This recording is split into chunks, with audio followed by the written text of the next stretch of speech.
Organizata të medias dhe shoqërisë civile ka dorëzuar kërkesën për vendimin e qeverisë shqiptare për mbylljen e platformës TikTok për 12 muaj, e cila do të shqyrtohet nga gjykata kushtetuese. Përfaqësues të Asociacionit të Gazetarëve Shqiptar, Birnë Allbenja dhe qendresës për fuqizimin ligjor, dorëzuan ditën e djeshme kërkesën për shfuqizimin e vendimit të Këshillit të Ministrave për mbylljen e TikTok. Sipas tyre, vendimi për mbylljen totale të TikTok është një hap ekstrem dhe i pajustifikuar që shkel lirinë e shprehjes të informimit dhe liritë ekonomike të qytetarëve dhe se legjitimimi një vendimi të tillë do të sillte një precedent të rrezikshëm të censurës digjitale që mund t'i hapte më pas rrugën edhe mbylljes së rrjeteve të tjera sociale. Qeveria shqiptare vendosi më 6 mars të mbyll platformën e njohur TikTok, zyrtarisht duhet të mbyllej që prej datës 13 mars, sipas fjalës së kryeministrit Rama. Shefi i qeverisë shqiptare deklaroi në një postim në rrjetin social X që vendimi për mbylljen e platformës TikTok është marrë nga qeveria pas konsultimeve të gjëra me rreth 65.000 prindër dhe mësues, por në fakt shifrat e ofruara nga vetë kryeministri nuk mund të verifikohen në mënyrë të pavarur, pasi takimet e tij nuk janë mbajtur në prani të medias.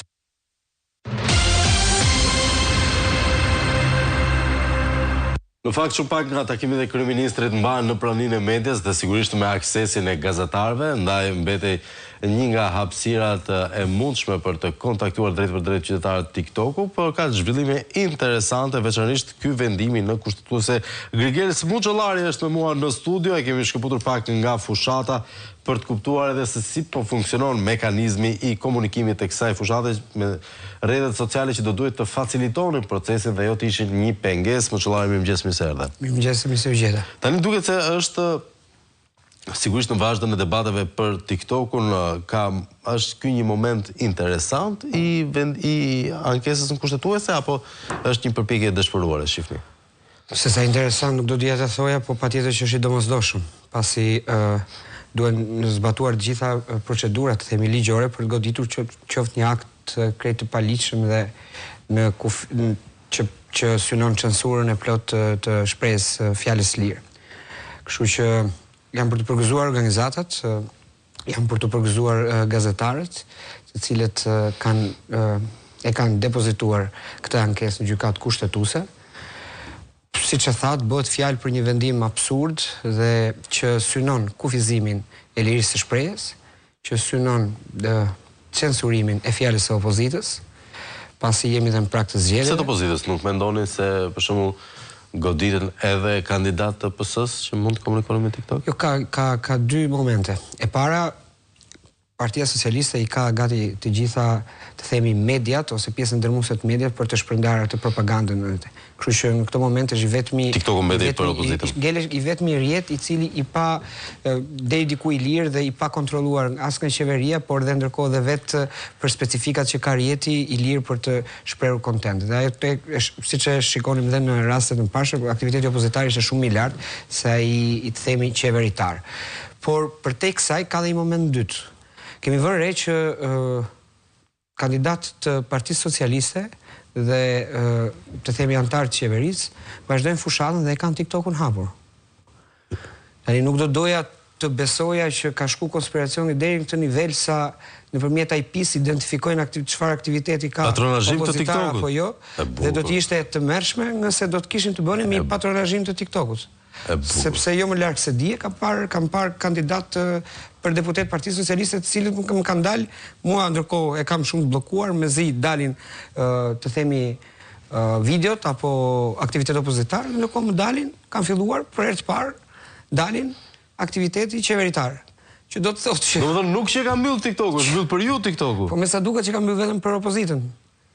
Dhe kjo mund të ngjajë qesharake, por Nëse këtu konspiracioni në fakt ka rezultuar vërtet gjithmonë, no? Po fatkeqësisht? Jo, po tamam fatkeqësisht, sepse ç'të them unë? TikToku është një rrjet që as duhet konceptohesh për ty. Aq më shumë me një skuzë apo me një arsye të cilët ishte një ngjarje trisht, por nuk ishte të bënte fare me këtë rrjet social. Si do bënë me TikTok? Kështu që përdorën një ngjarje të trisht, përdorën një proces fars, konsultimi, ndërkohë që nuk ka ndodhur një proces i tillë, për të mbyllur një rrjet i cili synon të vetëm gjë për kufizimin e fjalës të opozitës. Regjia më thotë që ka gjetur një artikull që vërteton argumentin tuaj, Rama kërkon të mbyll kandidatët të PS-s fushat në TikTok. Edhe shoh Ardit Bidon, Ervin Demon dhe Glicet Ballin, atë tjetër nuk e di kush është. Pra ata vazhdo kanë lirshëm. Po me sa duket? Në TikTok. Me sa duket. Qartë, që nga lajmi verifikuar mirë. I pas kemi punët më mirë se ç'mendoja. Ndërkohë, edhe një batut tjetër me që jemi te konspiracioni. Në mënyrë interesante, tani më që nuk ka më Soros vërdall që të kontrollojë 100% fondeve të shoqërisë civile. Shoqëria civile pa ditë kushtetuese vendimet e qeverisë? Është një moment çlirimi ç'a ndodh? Po edhe mundet, po ndërkohë organizata, me sa pash organizata që ka bërë padi, ka patur gjithmonë një aktivitet të themi në përputhje me interesat e qytetarëve. Dhe është një organizat që sepse organizatat e shoqërisë civile duam apo s'duam ne në raport me qeverinë aktivitet deri diku opozitar duhet të kryejnë. Pasi janë garant të shoqërisë civile që spreket. Kështu që në çdo vend, kushdo që të jetë në qeveri, në përgjithësi, shoqëria civile, ajo është detyra e shoqërisë civile. Por këtu ishte ngatruar kjo çështje dhe shoqëria civile përgatiste raporte kundra opozitës, siç ishte shumë keq që bënin opozita. Po, organizatave të financuara nga Soros, por dhe raporte të cilët mbështesnin të gjitha nismat e qeverisë. Kështu që është një moment që pse jo, ridimensionimi i shoqërisë civile ashtu siç duhet të jetë në shoqërinë shqiptare.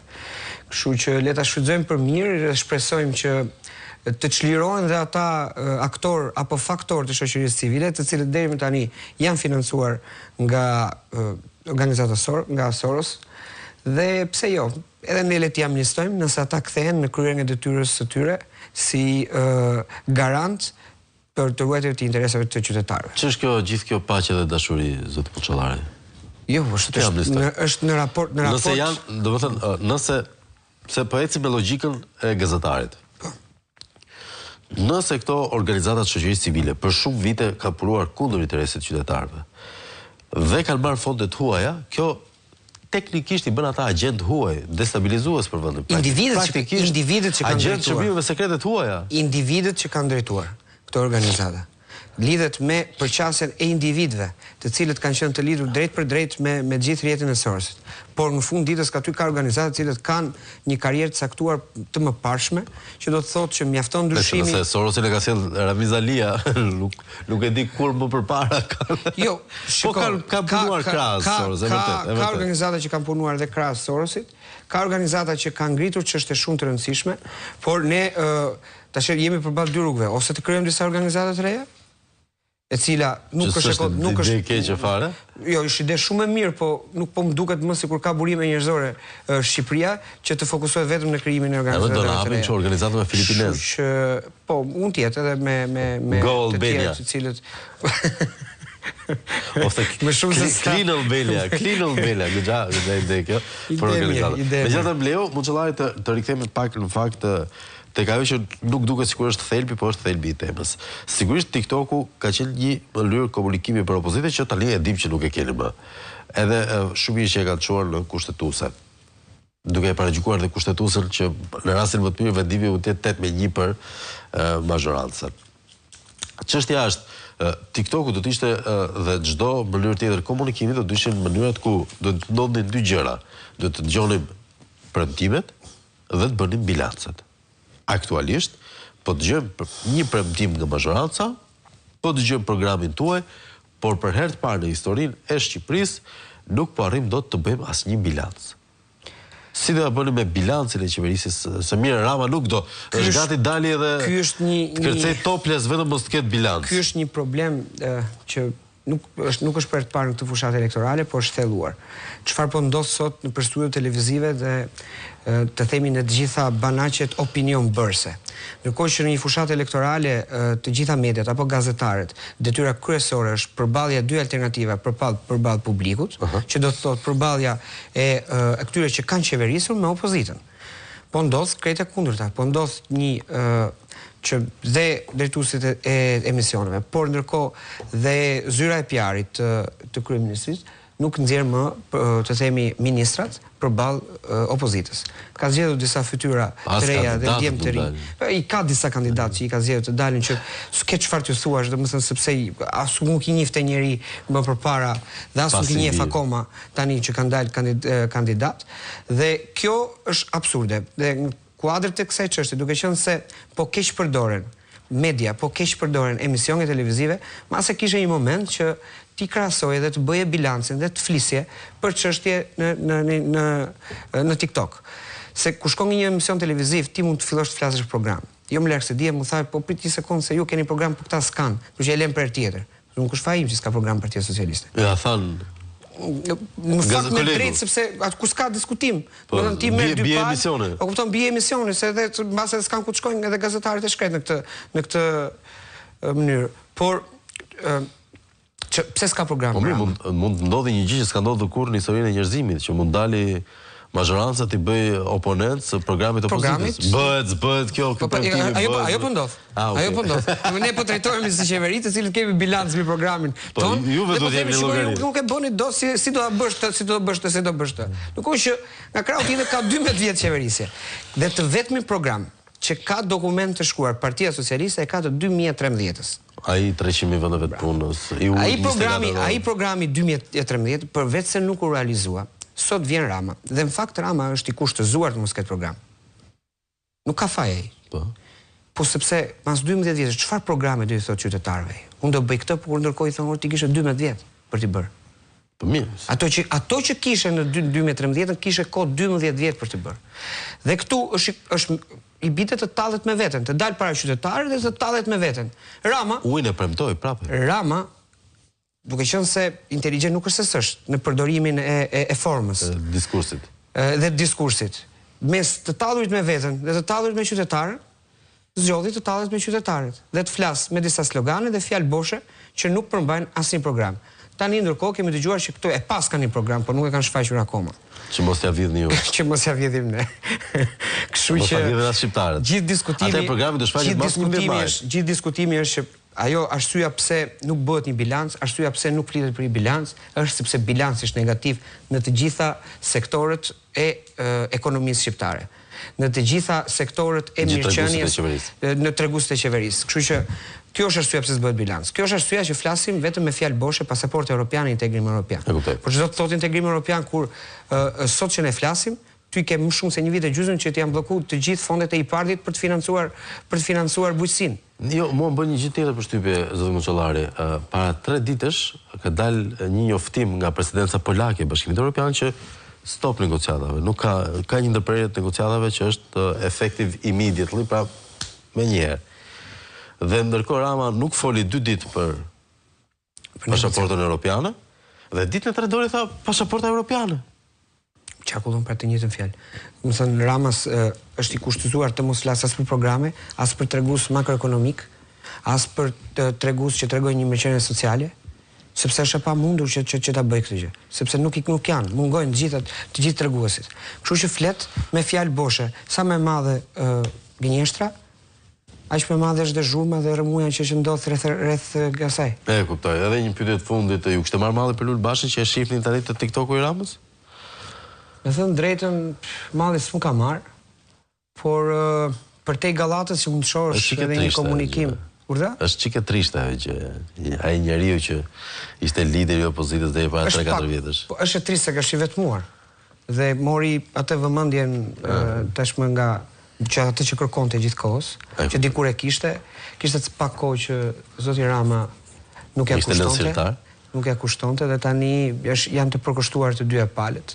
Në një marrëdhënie telenovel do thoja, me seri, me skript të para përgatitur, në funksion të rifaktorizimit të Bashës. Kam përshtypjen se ka një arsye tjetër ajo, po sidoqoftë, ju sigurisht keni bërë një program, një plan, e keni konsultuar me ekspertët dhe profesionistët tuaj. A ka një moment kur ju keni dalë në terren, besoj, tani më. A ka një moment, një kërkesë, një gjë që ju a kanë thënë qytetarët që nuk ju kishte shkuar në mendje një problem specifik? Në fakt, unë do flas specifikisht për fushatën që kam bërë vetë dhe një nga problematikat të cilat nuk mendoja ti ishte kaq e zgjeruar, pasi tani kam dalë në fushat, ishin çështja e legalizimeve. Legalizimet, edhe unë nuk e mendoja që do ishte kaq e zgjeruar, por po flas që nga kjo zona kushtrim, kusht televizioni që jemi te zona e Astirit. Në fakt kishte një lajm, një protestë të banorëve të Astirit për një pallat që ishte i gjithë i pa legalizuar. Nga zona e Astirit, të cilët shkojmë tek njësia 11 dhe shkojmë prapë deri ke njësia 8 ke 5 maj. Dhe është një zonë e cila gjithë pjesa veriore e Tiranës. Po, e cila ka ndodhur dy procese. E para njëherë, çdo investim publik që është bërë në këtë zonë, qytetarët nuk kanë marrë asnjë që ndark për prishjen e shtëpisë të tyre, pasi filozofia e qeverisë ka qenë urbanizim, pastaj legalizim, që do të thotë që në fillim do kaloj rrugën, po të ra që ke bërë shtëpi në këtë rrugë do marrësh asnjë lek. Po të ra që se ke bërë do ta legalizoj. Që edhe këtu më thënë ke shumë raste që nuk është legalizuar. Kështu që ajo që vura re dhe do ta them, e kam thënë edhe në një emision tjetër, do ta them, ishte një qytetar para 3-4 ditësh ku i moshuar, ku mu drejtua, mor birtha, kupton që kam 25 vjet që çojmë mëngjes për mëngjes të them do ma prishin sot shtëpinë, ku kam fëmijët, kam niprit, kam besat e mi. Kështu që kjo është një moment që shoqëria duhet të reflektojë dhe duhet merret seriozisht me këtë çështje për këta banorë të cilët kanë ndërtuar shtëpinë e tyre, kanë ndërtuar një çati. Është derisa e marr taksat e ke legalizuar në momentin që ke marr taksat, ka paguar ujë, i ka marrë gjitha. Thjesht nuk i kanë dhënë një dokument që e legalizon në mënyrë që mund ta ketë në dorë. Që të flera duhet që po drejtin të hajmë, se ky është problemi i kësaj Tirane. Është jo vetëm ka i qytetari më. Nëse ka një problem sot Tirana, duke filluar nga njerëzit të cilët s'kan të ardhur për të shtypur muaj, por dhe ata të cilët i kanë të ardhur, është pasiguria të nesërmes dhe ankthi që prodhon ky qytet. Dhe vazhdojmë, i shtojmë problematikat, i shtojmë problemet me shëndetin, problemet me arsimin dhe njerëzit nuk janë më të qetë. Dhe unë kam thënë vënë tjetër, cila është Shqipëria madhështore? Është njerëz me integritet që janë të qetë pa u te i lodhur, po duke shijuar një jetë normale siç ndodh në çdo vend të Bashkimit Evropian. Dhe ky është integrimi në Bashkimin Evropian. Nuk është integrimi në Bashkimin Evropian që më thoni pak ju si ka mundësi. Cila logjikë ekonomike përputh uljen e vazhdueshme të euros dhe ndërkohë rritjen e çmimeve të ndërtimit. Që janë po euro. Mos ma diq temën tjetër, se kam dy personazhe shumë interesante. Kështu që në këtë aspekt ky është një nga problemet kryesore. Problem tjetër i cili ishte prapë i pazitur që lidhet me një zonë që është prapë zona e Astirit, me gati 60.000 banorë, është problemi i ujit të pishëm. Vazhdon furnizohen. Ai është problemi i jo, vazhdojnë furnizohen me puset, nuk kanë ujë fare nga rrjedhja. S'kanë ujë fare. Janë me puset të cilat i kanë bërë vet, i kanë investuar vet dhe ndërkohë ju shkon dy ditë që kanë marrë. Pas 8% si që dhe për pusin që kanë ndërtuar i merr lek për çdo litër ujë të nxjerrë nga sepse teorikisht nën tokë është pronë e shtetit. Kështu që ky është tjetër problem. Problemi tjetër madhor është kjo zonë prap këtu, po kthehemi mbrapa 2 vjet përpara kur zoti Kolliçi premtoi që do ndërtoheshin shkolla, do ndërtoheshin çerdhe. Se i bëri veli edhe i ndërtoi. Zero. Beshakam. Zero dhe këta qytetar po vuajnë dita ditës, unë domethënë kalova një ditë të tërë me një familjar, 1 orë e 1 çerek të çonte fëmijët në shkollë. Çdo ditë. Dhe 1 orë i çerek për t'i marrë nga shkolla, dhe ndërkohë shkolla ndodhet 2 kilometra larg 2 kilometra me trafikun në Astirit. Pikërisht pra, se janë 2 kilometra, se ashtu po të ishte lish me biçikletë shkojmë shumë kollaj.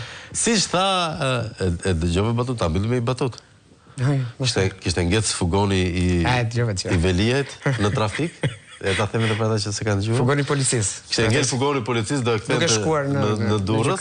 I ndalon njëri në krah i thot Lal me biçikletë do kisha arritur. E mbyllim këtu, faleminderit Butullari, ne do të flasim pak për çmimet e çmendura të apartamenteve, miq të dashur, vetëm pasi të ndiqim këtë insertin. Faleminderit.